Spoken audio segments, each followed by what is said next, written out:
আসসালামু আলাইকুম। অনেক সময় আমার কাছে রোগী এসে বলে, ডাক্তার সাহেব, চোখে তো আমি অনেকগুলা ইঞ্জেকশন দিলাম, আমি আর কতগুলা ইঞ্জেকশন দেব? তা ইঞ্জেকশন দিয়েই যাব, এটা কি আর কোনো সমাধান হবে না? এই প্রশ্নের উত্তর আমি সবসময় দেওয়ার চেষ্টা করি। অনেক সময় রোগীদের কাছে আমি বুঝাতে পারি না, কিংবা তারা বুঝতে চান না। প্রথমে জানতে হবে চোখের আমরা যে ইঞ্জেকশন যেটা কি কারণে সাধারণত দিয়ে থাকি। চোখে আমরা ইঞ্জেকশন দেওয়ার অন্যতম একটি কারণ হচ্ছে ডায়াবেটিক্স।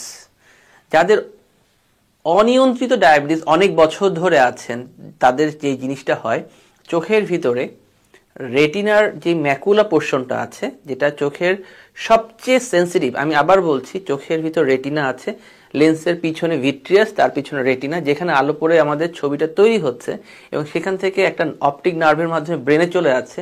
সেই রেটিনার একটা সবচেয়ে গুরুত্বপূর্ণ অংশ, সেটা ম্যাকুলা। কি নাম বললাম? ম্যাকুলা। এই ম্যাকুলাকে আপনি সবসময় মনে রাখবেন যে সবাই ক্যাটারেক্ট ছানি ছানি সম্পর্কে ধারণা হয়ে গেছে।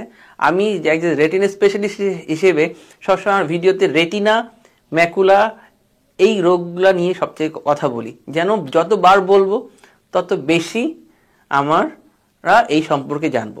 সেই জন্য আমি বলছি, চোখের সবচেয়ে গুরুত্বপূর্ণ অংশ ম্যাকুলা। এই জায়গাটায় পানি এসে জমা হয়, ফ্লুইড অ্যাকুমুলেশন হয়, যেটাকে আমরা বলি diabetics macular oedema, DME shortcut বলা হয়, ডিএমই, কিংবা clinical significant macular oedema, shortcut লেখে সিএসএমই। অনেক সময় প্রেসক্রিপশনে দেখবেন ডাক্তার শর্টকাট সিএসএমই লিখে রাখছে, কিংবা ম্যাকুলার ইডিমা লিখে রেখেছে, অথবা লিখবেন যে ডিএমই লিখে রেখেছে। তখন আপনার রোগীরা প্রেসক্রিপশন দেখে বুঝতে পারেন না যে এটা আসলে ওষুধের নাম না এটা রোগের নাম।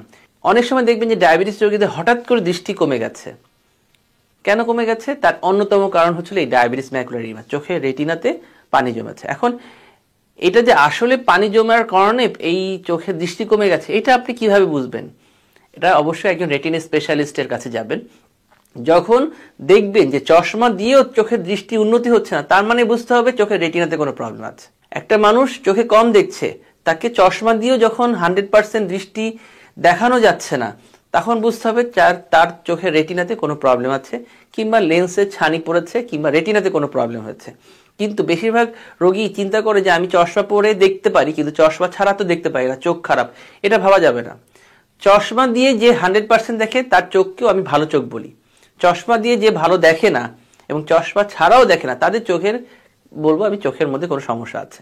তা এই ধরনের ডায়াবেটিস রোগীদের যখন চোখে ঝাপসা হয়ে যায়, চশমা দিয়েও কিছু লাভ হচ্ছে না, চোখে ছানিও পড়ে নাই, কিন্তু চোখে কম দেখছে, তখন আমরা দুইটা পরীক্ষা করি সাধারণত। প্রথম যে পরীক্ষাটা করি সেটা হচ্ছিল, আবার বলছি, অপটিক্যাল কোহেরেন্স টোমোগ্রাফি, যেটাকে শর্টকাট বলা হয় ওসিটি। যেটা আমরা যদি আরো খাস বাংলা ভাষায় আপনাদের বোঝানোর জন্য বলতে চাই, সেটা বলবো আমরা চোখের সিটি স্ক্যান। চোখের 10টা রেটিনা 10টা লেয়ার আছে, যেটা এক একটার সাথে এক একটা লেয়ার এমনভাবে এবার লেগে থাকে যার একটার সাথে একটা সিগন্যাল পাস করে, এবং 10টা লেয়ারে সিগন্যাল পাস করার পরে নার্ভের মাধ্যমে ব্রেনে চলে যায়। এবং একটা লেয়ারে যদি কোনো প্রবলেম হয়, কিংবা পানি জমে যায়, কিংবা রক্ত জমে যায়, তখন যে জিনিসটা হয়, আমাদের দৃষ্টি আস্তে হঠাৎ করে কমে যায়। এই অপটিক্যাল কোহেরেন্স টোমোগ্রাফির মাধ্যমে আমরা লেয়ারগুলো চেক করি যে কোনো লেয়ারে কোনো প্রবলেম আছে কিনা।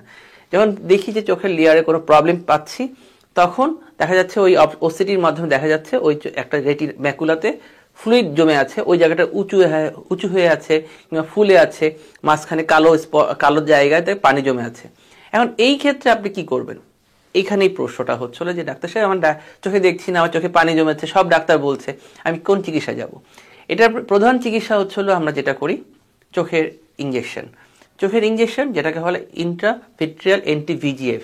আমরা চোখের যে কালো মনিটার থেকে 4 মিলিমিটার সাইডে, যেখানে আমাদের রক্ত চলাচল কম, যেখানে বলা হয় পার্স প্লেনাম আমরা বলি, ওই জায়গাটা, সেই জায়গাটায় আমরা মাইক্রোস্কোপের নিচে ছোট্ট একটি নিডিল, 30 গেজ নিডিল দিয়ে আমরা ইঞ্জেকশনটা পুশ করি, যেখানে আপনি ব্যথা হওয়ার সুযোগ একদমই নাই। কারণ তার আগে আমরা চোখে একটা ড্রপ দিয়ে নিই, যেটা চোখটাকে অবশ করে নেয়, যেটাকে আমরা ট্রপিক্যাল অ্যানেস্থেসিয়া বলি।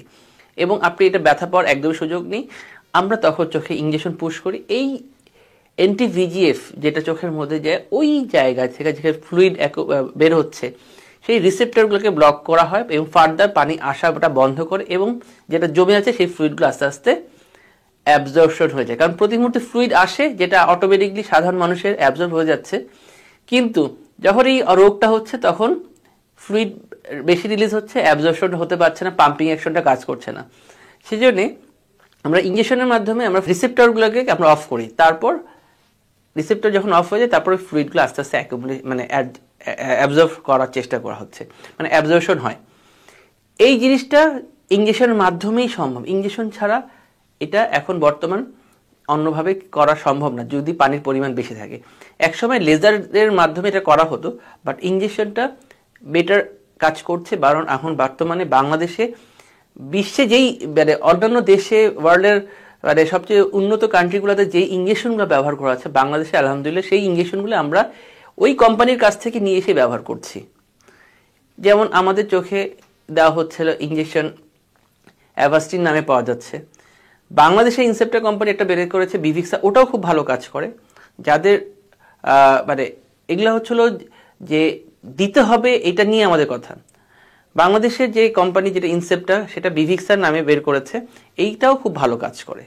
এবং অ্যাভাস্টিন আছে, তারপর লুসেন্টিস আছে, ইঞ্জেকশন ভিসিক আছে, ইঞ্জেকশন ভ্যাভিসমো আছে, ইঞ্জেকশন আইলিয়া আছে।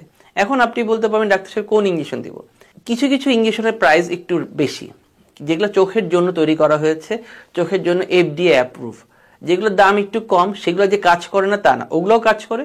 যাদের আর্থিক সামর্থ্য বেশি তারা বেশি দামে ইঞ্জেকশনটা আপনারা ব্যবহার করতে পারেন, একটা রেজাল্টটা একটু বেটার আসে। এখন আপনি আমাকে অবশ্যই জিজ্ঞেস করুন ডাক্তার সাহেব এই ইঞ্জেকশনের প্রাইস কত। আমি কখনোই আমার ভিডিওতে প্রাইস সম্পর্কে বলি না, বিকজ ইঞ্জেকশন কিংবা অপারেশনের খরচ এটা যেই হসপিটালে করবে, সরকারি না বেসরকারি, কোন ডক্টর দিবে, কোন পরিবেশে দিচ্ছেন সেটার উপর ডিপেন্ড করে। অনেকটা এরকম যে আপনি চাটা কোথায় খাচ্ছেন, একটা টং ঘরে চায়ের দাম আর একটা 5 স্টার হোটেলে চায়ের দামের পার্থক্য অবশ্যই আছে। ঠিক তেমনি ইঞ্জেকশনটা যেখানে দিচ্ছেন, কোন প্রসিডিওরে দিচ্ছেন, কোন জায়গায় দিচ্ছেন, কোন ডাক্তার দিচ্ছেন, কত এক্সপার্টের হাতে দিচ্ছেন, সেটার উপর ডিপেন্ড করে কিছুটা প্রাইস একটু চেঞ্জ হয়। সুতরাং সেই জন্য প্রাইস সম্পর্কে আমি বলছি না। যখন যেই রেটিনা স্পেশালিস্টের কাছে হবে তাদের কাছে যোগাযোগ করলেই আপনারা এই ইঞ্জেকশন সম্পর্কে ধারণা পেয়ে যাবেন। কিন্তু আপনাকে যেটা বলবো, অবশ্যই ইঞ্জেকশন ছাড়া অপশন নাই। আপনারা ঘুরবেন, এই ডাক্তারের পরামর্শ নেবেন, ওই ডাক্তারের পরামর্শ নেবেন, এই ডাক্তারের পরামর্শ নেবেন, কিন্তু দেরি করা যাবে না। পরামর্শ নিতে গিয়ে এত দেরি করা যাবে না যেটা আপনার চোখের কোষগুলো ড্যামেজ করতে থাকে। আমার কাছেই দিতে হবে আমি বলছি না, আমার ভিডিও দেখে আমার কাছে এসে আমার ইঞ্জেকশন দিতে হবে, নট লাইক দ্যাট। আমি সবসময় বলি যে সচেতন করার জন্য যে চিকিৎসা নিতে হবে, চিকিৎসা না নিয়ে বসে থাকা যাবে না, চিকিৎসা নিলে চোখের উন্নতি হবে। এখন আপনি বলতে পারেন কতদিন ধরে ইঞ্জেকশন দিবেন। ইঞ্জেকশন দিতে হবে আপনার ডায়াবেটিস নিয়ন্ত্রণ। আমরা মিনিমাম 3 মাসে 3টা দেওয়ার পরে আস্তে আস্তে চেষ্টা করি। এটার আসলে কোনো লিমিট নেই যে 3টাই দিতে হবে কিংবা 30টা দিতে হবে কিংবা 20টা দিতে হবে, 25টা দিতে হবে কিংবা 10টা দিতে হবে, এরকম কোনো নিয়ম নেই। এটা কাজ করে আপনার চোখের কন্ডিশনের উপরে। যখন ঘন ঘন বৃষ্টি হবে, বৃষ্টি যখন রেগুলার হচ্ছে কিংবা এক ধারসে হচ্ছে, তখন পানি জমে যাবে। যেমন এখন বর্তমানে কি হচ্ছে, সিলেটে বন্যা হচ্ছে, কন্টিনিউয়াসলি পানি আসছে, বৃষ্টি হয়ে যাচ্ছে। ঠিক তেমনি আমি যদি বৃষ্টিকে ডায়াবেটিসের সাথে তুলনা করি, আপনি যদি ডায়াবেটিস অনিয়ন্ত্রিত থাকে তাহলে আপনার চোখের রেটিনাতে ফ্লুইড আসতেই থাকবে। ইঞ্জেকশনের সাথে সাথে আপনার ডায়াবেটিসটাকেও নিয়ন্ত্রণ করতে হবে। ওই যে বললাম যে অনিয়ন্ত্রিত ডায়াবেটিস পেশেন্টদের এই সমস্যাটা বেশি হয়। ইঞ্জেকশন দিয়ে ভালো হয়ে গেল আলহামদুলিল্লাহ, আপনি ভালো আছেন, 2-3 মাস 6 মাস ভালো আছেন, আবার ডায়াবেটিস অনিয়ন্ত্রিত হলো, আবার আসলো, আবার ইঞ্জেকশন দিতে হবে। কারণ ইঞ্জেকশন না দিলে এই জায়গাটা ফ্লুইড জমে থাকবে, ওখানে মেমব্রেন ফর্ম করবে, আস্তে আস্তে চোখের রেটিনা পার্মানেন্টলি ড্যামেজ হয়ে যাবে। সেই জন্য আজকের ভিডিওটি আমি তাদের জন্য অবশ্যই বলবো যে অবশ্যই ডায়াবেটিস যারা অনিয়ন্ত্রিত তাদের জন্য যে চোখের ভিতরে রেটিনাতে ফ্লুইড